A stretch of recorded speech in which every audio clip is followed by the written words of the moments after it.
Hello, it's me. So I'm one of Santa's elves. Okay, this time of year is a very, very stressful time for us, as it is for you. Lots of expectations of things you should do, and this time of year is a very, very strange one because lots of things we should do, but we're really not allowed to do this year. So we've got that added stress. So many, many, many years ago, Santa taught us some techniques that he picked up in the Far East. Okay, so today I'm gonna show you some meditation. So meditation, this is a guided meditation. So you just follow through the meditation. Try not to think away from the words and try to really engage in what we're gonna do here. So get yourself nice and comfortable in the chair. Okay, I'm sitting on the edge of the chair. You can sit fully back in the chair, fully supported. Okay, make sure you're not slouching though or leaning to the side.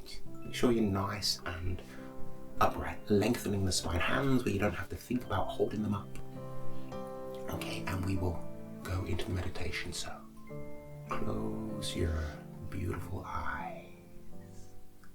So close your eyes and become aware of your breath.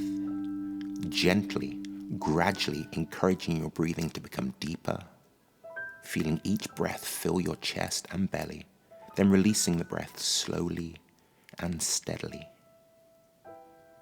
Now I want you to imagine you are walking at dusk alone in a dark forest.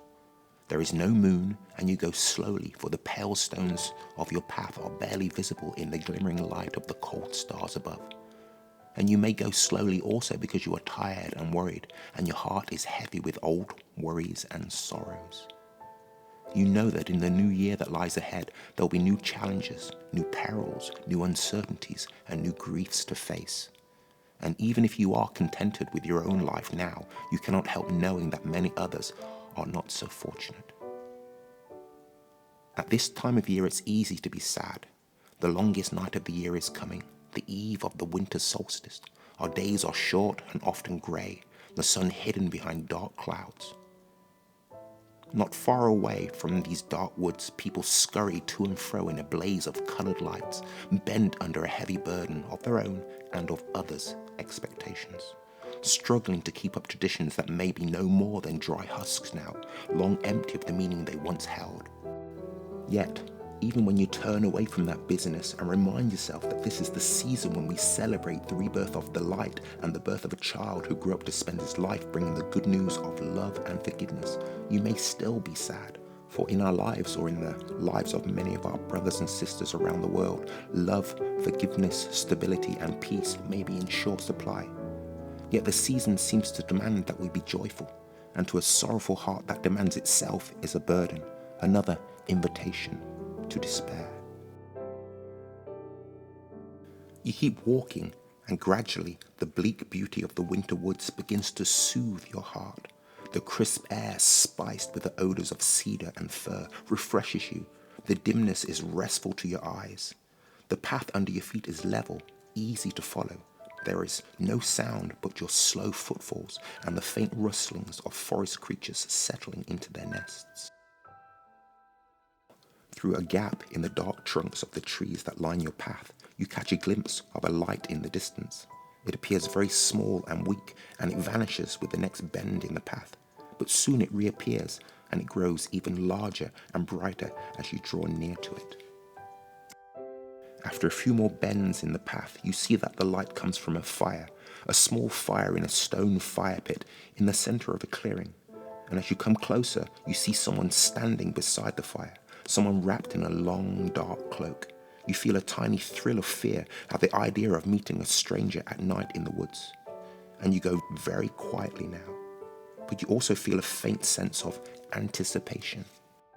You come to the edge of the clearing and hesitate, but the cloaked figure turns from the fire and looks at you, and you see that their face is a twin of your own. They look at you with a grave but kindly expression and beckon you to draw near to the fire. You walk into the clearing and come to stand beside the stranger, warming your cold hands and gazing into the flames. You do not speak, and neither do they. But after a moment, they put out their hand and gently touch your shoulder.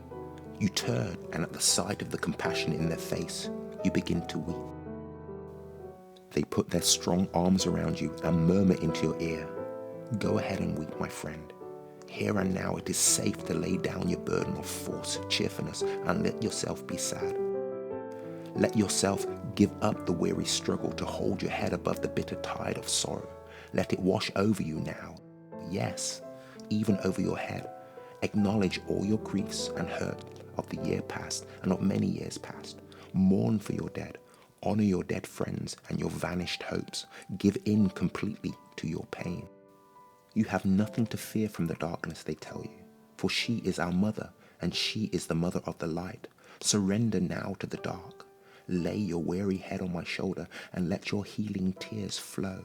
Forget all your duties and burdens for a while, for nothing is required of you in this time and place but to wait and to rest and to grieve. The light cannot be reborn until the darkness is complete."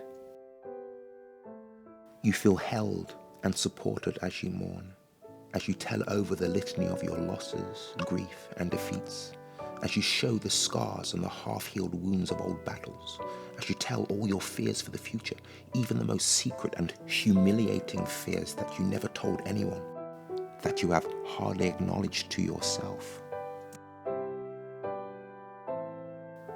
And when the darkness is complete and you are at peace with it, open your eyes to the light and love of life. And in your own time, there's no rush, you can gently wake your body up by wiggling your fingers and your toes, rolling your neck and your shoulders, taking a nice deep breath in and let it out nice and slow.